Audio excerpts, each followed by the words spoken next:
UP के विधानसभा चुनाव 2027 की तैयारी शुरू हो गई है और इस बीच सियासी हवा के झोंके भी आने लगे हैं और सियासतदान अपनी सियासी गोटियां फिक्स करने में जुटे हुए हैं। नफा नुकसान के हिसाब से गोलबंदी भी की जा रही है और सबसे ज्यादा चौंकाने वाली बात यह है कि इसमें दलितों, पिछड़ों और अल्पसंख्यकों का नया मोर्चा तैयार होने लगा है। जी हाँ, जहां 2027 की लड़ाई सपा बीजेपी की लग रही थी, लेकिन अब सुगबुगाहट तीसरे मोर्चे की होने लगी है और इसकी बानगी देखने को मिली कांग्रेस में। दरअसल कांग्रेस से इस्तीफा देकर नसीमुद्दीन सिद्दीकी ने बड़ा ऐलान कर दिया है, जिससे यूपी की सियासत में बड़ा फेरबदल देखने को मिल सकता है।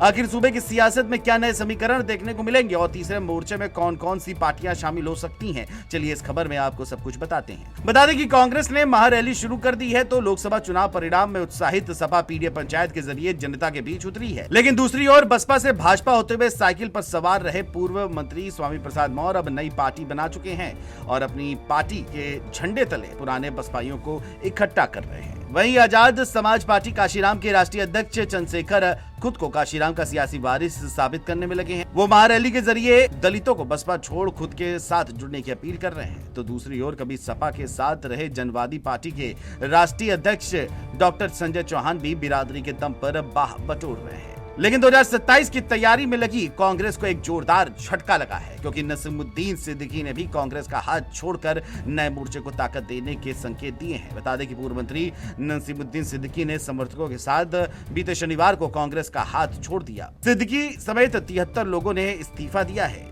इसमें पूर्व नगर पालिका और पंचायत अध्यक्ष और लोकसभा और विधानसभा चुनाव में प्रत्याशी रहे नेता भी शामिल हैं, जिसे यूपी में कांग्रेस के लिए एक बड़ा झटका माना जा रहा है। पूर्व मंत्री नसीमुद्दीन सिद्दीकी ने कहा कि मेरी कांग्रेस के किसी नेता से शिकायत नहीं है। दलितों और अल्पसंख्यकों के हितों की रक्षा के लिए कांग्रेस में आया था। मौजूदा परिस्थितियों में यूपी कांग्रेस में फांसीवादी ताकतों से लड़ने का मादा नहीं दिख रहा है। ऐसे में उन्होंने अपने समर्थकों के साथ अलग रास्ता तय करने का मन बनाया है।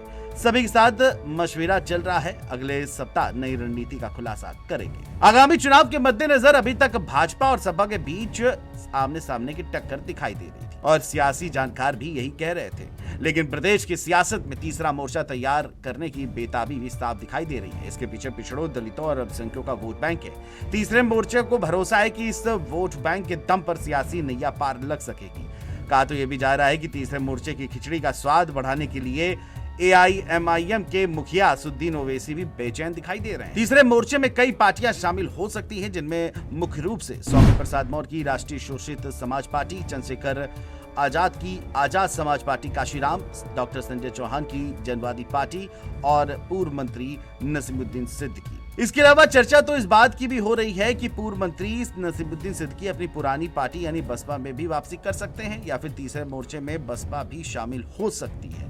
वहीं सूत्रों का यह भी कहना है कि इस मोर्चे में विभिन्न सियासी दलों के वे कद्दावर नेता भी शामिल हो सकते हैं, जो अपनी पार्टी में खुद को उपेक्षित महसूस कर रहे हैं। स्वामी प्रसाद मौर्य ने इसको लेकर कहा कि यूपी की सियासत में तीसरे मोर्चे का ही भविष्य है। अभी तो शुरुआत है, जल्दी इसके परिणाम भी दिखेंगे। खुद को बड़ा दल बताने वाली पार्टियों के दर्जन भर से ज्यादा नेता उनके संपर्क में हैं। फिलहाल पूर्व मंत्री नसीमुद्दीन सिद्दीकी ने अभी किसी दल के साथ जाने पर हामी नहीं भरी है, लेकिन सियासी गलियारों में चर्चा है कि वह आजाद समाज पार्टी के साथ नई पारी की शुरुआत कर सकते हैं, क्योंकि सांसद चंद्रशेखर और पूर्व मंत्री सिद्दीकी के बीच कई दौर की बातचीत भी हुई है। चर्चा ये भी है कि वह प्रदेश में अन्य विपक्षी दलों के साथ भी वार्ता कर रहे हैं। लेकिन अगर सिद्दीकी आजाद समाज पार्टी के साथ जाते हैं और ओवैसी और स्वामी प्रसाद मौर्य भी साथ में आते हैं, तो सपा कांग्रेस के लिए बड़ी चुनौती साबित होगी और बीजेपी में भी इसका असर देखने को मिलेगा। बहरहाल आने वाला वक्त बताएगा कि तीसरा मोर्चा उत्तर प्रदेश में कितना मजबूत होता है और सियासत में कितना प्रभावशाली साबित होता है।